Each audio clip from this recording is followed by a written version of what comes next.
बोले आप किडनैप हो चुके, आप चुप रहो, गाली वाली करने लगे। एक बार वो बता रहे थे कि हम बीजेपी वाले हैं। आदमी जान में जोखिम में डाल के किडनैपिंग खुद की करवा लेगा और ये इस तरह से रहेगा, ये उनको लगता है।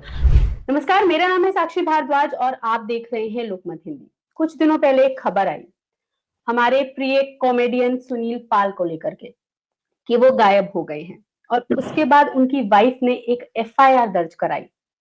लेकिन अब सुनील पाल बिल्कुल ठीक हैं, हमारे साथ हैं। लेकिन क्या कुछ हुआ इस बीच, उसकी पूरी बातचीत हम उन्हीं से जानेंगे, उनसे बातचीत करेंगे, कुछ सवाल पूछेंगे। पहले बहुत बहुत स्वागत करना चाहूंगी सर आपका लोकमत हिंदी के इस मंच पर। और क्या कुछ हुआ था, क्या मामला था, कहाँ थे आप अभी? कुछ 8-10 दिन पहले एक रैंडम फोन आया कि सुनील पाल जी, हमें आपका शो करवाना है, कॉमेडी शो करवाना है। एक बर्थडे इवेंट है, प्राइवेट इवेंट है, हरिद्वार में, रेडिसन ब्लू में, और वहां पर आपको वहीं रहना भी है, ठीक है। और तो क्या पेमेंट होगा, तो मैंने कहा पेमेंट मैंने बताया। तो बोले नहीं नहीं सर, पेमेंट बहुत ज़्यादा है, थोड़ा कम कीजिए। तो फिर वो भी बात हो गई। फिर उसके बाद उन्होंने बोला कि अकाउंट नंबर दीजिए। एडवांस भी भेज दिया उन्होंने, फिर टिकट भी भेज दिया। मैंने उनको बोला था कि एक दिन पहले मैं दरभंगा में रहूंगा, वहां से ट्रैवलिंग करूंगा। तो बोलता कि ठीक है, ट्रैवल कीजिए वहां से। आपको 4:30 बजे की एक फ्लाइट है जो दिल्ली 6 बजे पहुंचाएगी। तो मैंने कहा ऐसे तो लेट हो जाएगा, एक काम करता हूँ, मैं बाय रोड दरभंगा से पटना आ जाता हूँ और पटना से मॉर्निंग में फ्लाइट पकड़ के दिल्ली आ जाता हूँ। वहां से नहीं नहीं बोला सर, इतनी जल्दबाजी नहीं, वो बर्थडे का शो है, रात को ही होगा, तो आप आराम से आइए। मैं ठीक है। मैं पहुंच गया दिल्ली। दिल्ली पहुंचने के बाद में गाड़ी एक लेने आई मुझे, और मैं उसकी बातचीत शुरू हुई मुझसे, अनिल से, जिसकी इवेंट की बात हुई थी। हाँ सर, एक काम कीजिए, आप सेकंड टोल नाका पे रुक जाइएगा, ये कर दीजिएगा वो जगह। तो मुझे भी खाना पीना खाना था, भूख लगी थी, दवा वगैरह खाना था मुझे। तो मेरे बैग में तो फ्रूट्स वगैरह रखे रहते, खाली दवा खाना था मुझे। और छोटा सा बैग मैंने बनाया था, वो ऐसा यही बैग था, वो छोटा सा बैग मैंने बनाया था, क्योंकि ऑलरेडी लेट हो रहा था मैं। शाम का प्रोग्राम था, और उस प्रोग्राम में फ्लाइट में हो सकता है कि बड़ा बैग अलाउड नहीं करते, तो मैंने ना बैगेज के लिए छोटा सा बैग बना लिया था। तो ये बैग मैंने बाहर निकाला और मैं बाहर जाके दवा खा ही रहा था कि एक दो लोग वहां पर आए, बोले सुनील जी आप सुनील पाल है ना? हाँ, मैंने हाँ। बोले मैं आपका फैन हूँ आपका, आइए सर, ये गाड़ी में बैठिए। मतलब क्यों? अरे सर हमारी गाड़ी इधर देखिए तो सर, बैठे तो सही। अरे बैठे तो सही करके ऐसे बिठा दिया और गाड़ी निकल पड़ी। मेरे मुंह पे पटका डाल दिया। एंड बोले आप किडनैप हो चुके, आप चुप रहो, गाली वाली करने लगे। और अब आपको शांति से मेरा साथ देना, नहीं तो हम रिवॉल्वर भी लेकर आए, गन भी लेकर आए, हमारे पास चाकू भी है, और हम आपको कहीं भी ले जाकर मार सकते हैं और कुछ भी कर सकते हैं, किसी को पता भी नहीं चलेगा। इतना डरा दिया, ये कर दिया वो कर दिया। तो मैं शांति में बैठ गया, और वो अंधेरे में गाड़ी चलती गई, चलती गई, चलती गई, चलती गई। 1.5-2 घंटे के बाद एक जगह पहुंची। वो बार बार ये बोले फार्म हाउस में लेके चलो, फार्म हाउस लेके। मुझे लगता कुछ लोग आगे, एक हाथ आदमी बैठा भी था, गाड़ी कुछ सुन हुई थी, एक हाथ आदमी और भी बैठा था उनके साथ में, एक दो लोग और भी बैठे होंगे। फिर गाड़ी बढ़ी, और वो फिर गाड़ी जब वहां पहुंची तो मुझे दो लोग ऐसा पकड़ के ऊपर लेकर के सीढ़ी, एक सीढ़ी, दो सीढ़ियां ऐसी चढ़ी, रूम में लेके गए। मेरा आंखों का वो मास्क खोला, उन्होंने देखा। तो मैंने देखा कि वहाँ पे 6-7 मुस्टंडे और डार्क लाइट, जो ब्लू लाइट होती है ना, एकदम लाइट लाइट, वो थी।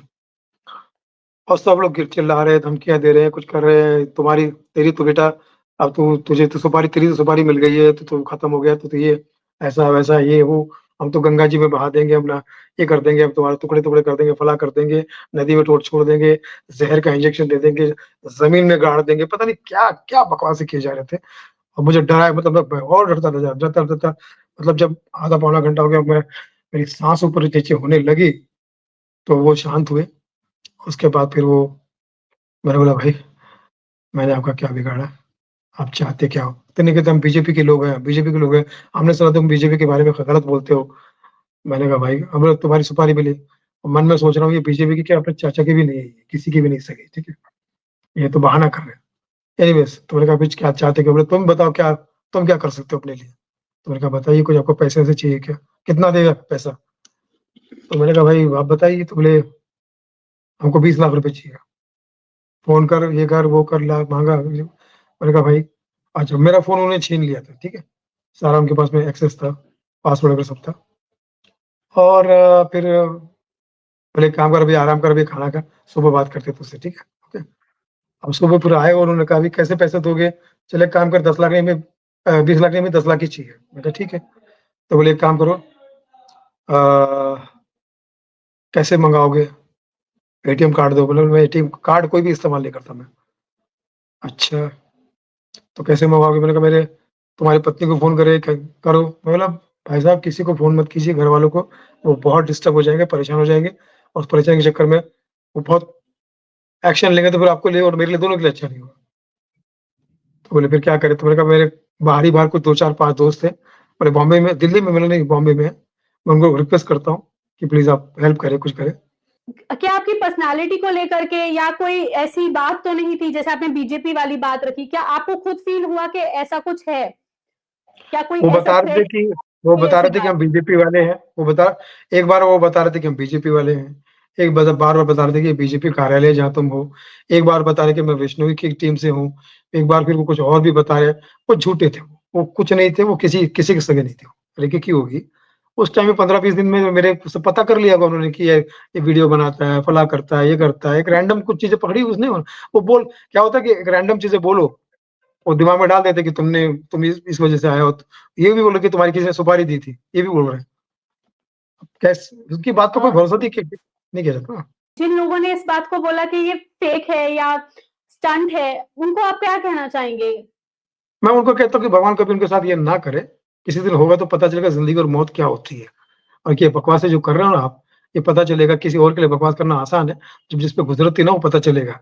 भैया आदमी जान में जोखिम में डाल के किडनैपिंग खुद की करवा लेगा और ये इस तरह से रहेगा, ये उनको लगता है।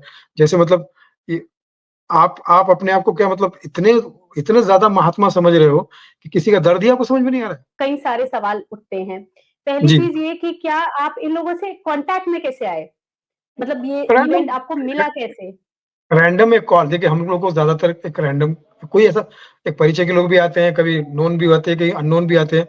लेकिन हमारी ज़्यादातर शर्तें क्या होती है कि कहाँ शो है भाई? तो लोगों ने बोला हरिद्वार। अब हरिद्वार कोई ऐसा छोटा स्थान तो है नहीं, ठीक है? फिर बोला कि रेडिसन ब्लू में है, रेडिसन में है, तो रेडिसन तो एक बड़ा चर्चित होटल है, ठीक है? फिर बोला कि आपका पेमेंट क्या हुआ? तो हमने बोला तो पेमेंट पे बाकायदा बार्गेनिंग करने लगे, नहीं सर, ऐसा-ऐसा जो नॉर्मल इवेंट वाले करते हैं, ठीक है? फिर उन्होंने तय किया, फिर बोला कि एडवांस सबको भेजते, फिर एडवांस भेज दिया, ठीक है? और उसका फ्लाइट का टिकट भी भेज दिया। तो आप मुझे बताइए साक्षी जी कहाँ शक करने का शक पैदा होता है? शक नहीं, और उसके अलावा सर कुछ चीज़ें ऐसी भी हैं कि उन्होंने आपको वापस जाने के लिए टिकट के पैसे भी दिए। जी, बिल्कुल, बिल्कुल। अ, ये उनका पैटर्न है। इससे पहले भी कई लोग हमारे यहाँ पे बॉम्बे के लोगों को उन्होंने उठाया, लेकिन कुछ लोग अलग तरह से निकले वहाँ से, कुछ लोग अलग तरह से निकले, लेकिन इनका मैक्सिमम पैटर्न यही होता है क्योंकि ये इनका मुझे ऐसा लगता है कि शायद हार्म पहुँचाना इनका उद्देश्य नहीं होता है या तकलीफ देने का उद्देश्य नहीं होता। उनका ये उद्देश्य होता है कि पैसे निकलवा लें इनसे। पैसे डरा-धमका के पैसे निकलवा दो, एंड तक डरा के रखो, जैसे पैसा मिल जाता है, तो ये क्या करते हैं कि भई और बात ना बढ़े, तो सामने वाले को फ्लाइट से भेज दो, जल्दी पहुँच जाएगा घर पे, बवाल टल जाएगा, ठीक है? भई आपने अगर 8 लाख रुपए कमा लिए, तो 50 रुपए खर्चा कर दिए उसके ऊपर आने-जाने पे, ठीक है? तो ये उनका उद्देश्य होता है। तो ये मतलब बहुत ही प्रोफेशनल तरीके से की हुई किडनैपिंग है ये। इसके अलावा सर आपने कहा कि कुछ लोगों को पहले भी ये लोग किडनैप कर चुके हैं या इस तरह का रैकेट है एक तरीके से, जैसा आप हुँ, हुँ, समझ हुँ, पा रही हूँ हुँ, मैं। तो हुँ।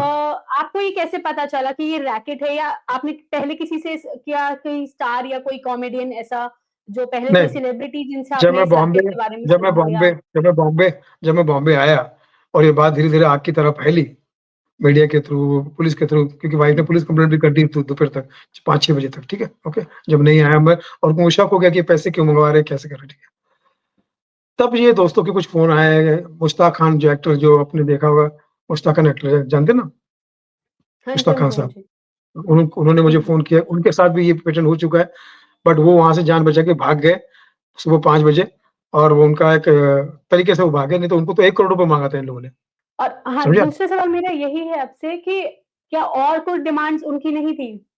ना, उनकी डिमांड ये थी कि आप अपने कुछ दोस्तों का नंबर दे दो, एक्टरों के कुछ नंबर दे दो। हालाँकि उन्होंने पूरा बायोडाटा डाटा पूरा ले लिया है मेरा क्योंकि उन्होंने मोबाइल ही उनके एक्सेस में था, ठीक है? सब ले लिया है। मैंने कहा भाई मैं किसी का नंबर नहीं दे सकता, मेरे को किसी की जान-पहचान है नहीं, मैं बहुत छोटा आर्टिस्ट हूँ। मैंने अपने को सबसे डाउन रखा क्योंकि हम भी है भी डाउनवर मैं भी छोटे से कलाकार हूँ क्या है। लेकिन क्या है कि मैं नहीं चाहता था कि मेरी वज़ह से किसी को तकलीफ हो, मुसीबत हो, ठीक है? मैं तो घरवालों को भी फ़ोन करने को तैयार नहीं था, लेकिन वो सब बात फैल गई। एनीवेज, तो 8 लाख एक्चुअली उनका, मुझे लगता है कि वो ऐसे कुछ, जिसको अपने भाषा में हम कहते हैं कि छपरी है, ठीक है? उन्होंने एक गैंग बना लिया है, यूथ, नए जवान टाइप के ही लड़के हैं सब लोग, और मुँह पे मास्क बांध लेते, और ये सब इन्होंने सीख लिया, थोड़ा टेक्निकल सीख लिया कि कैसे मोबाइल ऑपरेट किया जाता है, कैसे कैसे पेमेंट मंगवाए, वो सब सीख लिया उन्होंने। उनका उद्देश्य मेरे ख्याल से यही होता है कि 8-10 लाख रुपए मिल जाए, है ना? एक पार्टी से ज़्यादा बवाल मत करो, ज़्यादा परेशान मत करो और निकाल दे इसको, ठीक है? पैसे से मतलब होता है, इसलिए शायद ये किया होगा। जैसे उनको मेरे पैसे मिल गए 8 लाख रुपए, 10 की बात हुई थी तो 2 लाख उनसे छोड़ भी दिए और बोले, काम करो 20,000 रुपए रखो, आप फ्लाइट करके निकल जाओ, ठीक है? मुझे उतार दिया मेरठ रोड पे। इजीली, मतलब उस टाइम पर कुछ ऐसा नहीं बोला उन्होंने कि आपको मार देंगे, या आपने बात बोली कि पहले आपको इतनी धमकी ये दे रहे थे? ये उन्होंने बोला ज़रूर, कई बार बोला कि आपका बायोडाटा हमारे पास में है, सुनील जी, कोई ऐसा कदम मत उठाना। जी सर और जी भी बोलने लगे थे बाद में, ठीक है? ओके, ठीक है? पहले तो जी, शुरुआत तो जी, गाली जी, थी, बाद में जी, और सुनील जी आप बाल बच्चे वाले आदमी हैं, शरीफ आदमी हैं, इसलिए हम आपको छोड़ रहे हैं। आप बुरे आदमी नहीं हैं, आपसे हमें पैसे चाहिए थे, और एक बात याद रखिएगा, हम बेरोज़गार लोग हैं, जब हमारी नौकरी लग जाएगी तो ये पैसे आपको लौटा भी देंगे हम लोग, ठीक है? आपको टेंशन मत लेना, हमारे पे ज़िम्मेदारी है, हम गरीब लोग हैं इसलिए सब कर रहे हैं, ठीक है? हमें गलत मत समझना, वरना आपका पूरा डाटा हमारे पास में है, आप फिर हमसे बच नहीं सकते, ठीक है? ये उन्होंने बोला मुझे, और उसने उतार दिया, पैसे दे दिए 20,000 रुपए, निकल गया वहाँ से। तो उनको इस बात का डर नहीं है कि इतने बड़े-बड़े सेलिब्रिटीज़ को वो पकड़ रहे हैं?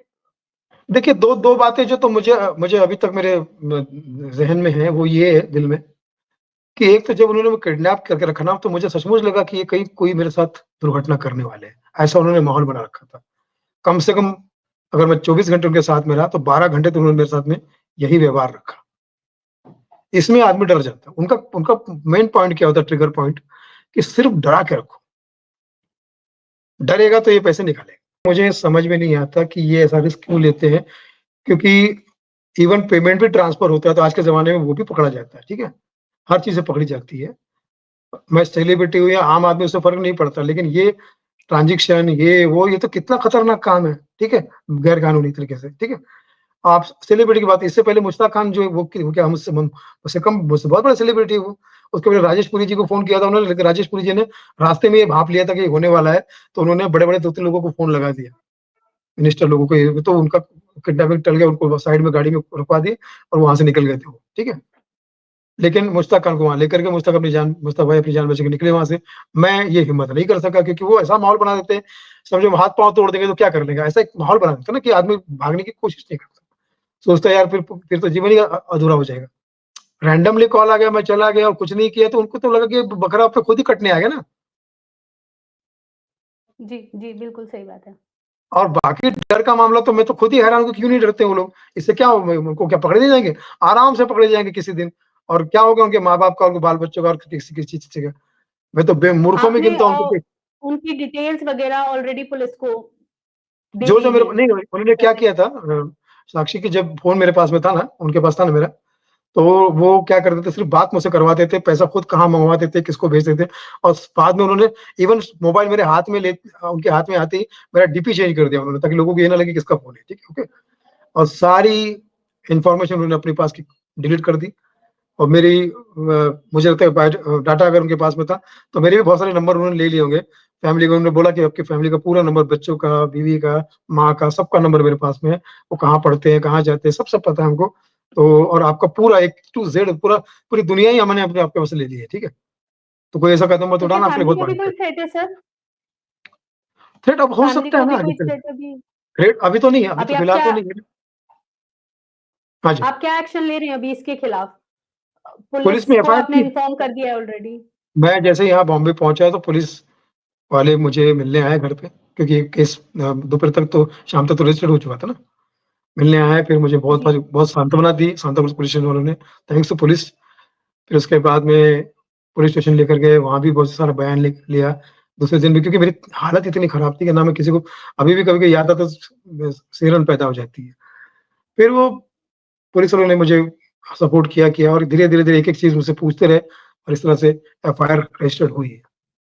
और अभी सिक्योरिटी को लेकर के आप क्या कर रहे हैं? क्या आप अपनी पर्सनल सिक्योरिटी भी हायर करने वाले हैं? जी, हाँ, पर्सनल या सिक्योरिटी है। हाँ और जी। फैमिली को भी? क्योंकि आप बता रहे हैं कि बच्चों और आपकी वाइफ और पर्सनल आपकी सिक्योरिटी में मदर को भी 4 है सिक्योरिटी थ्रेट है। 4 सिक्योरिटी मेरे साथ में है। मैं हमेशा साथ में रखूँगा एंड फैमिली को भी घर के बाहर सिक्योरिटी वाले हैं, ठीक है?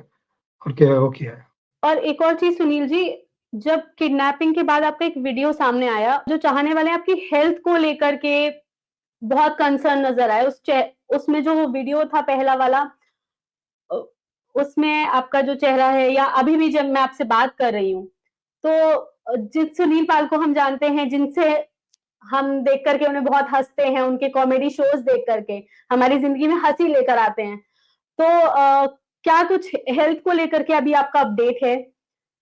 और अब मैं थोड़ा-सा एक पिछले ह एक मतलब 1 हफ्ते से लेके मैं खाना-पीना नहीं खा रहा हूँ, मैं थोड़ा-सा टेंशन में हूँ, मैं डिप्रेशन में हूँ, मैं सब चीज़ों में हूँ, तो मैं सोच रहा हूँ कि अब ट्रीटमेंट भी चल रहा है, दवा वगैरह खा रहा हूँ मैं और सब ठीक हो जाएगा। अब ठीक हो जाएगा मुझे लगता है क्योंकि वो आप समझे मेंटली जो डिस्टर्बेंस है ना, वो बहुत ज़्यादा है मुझे।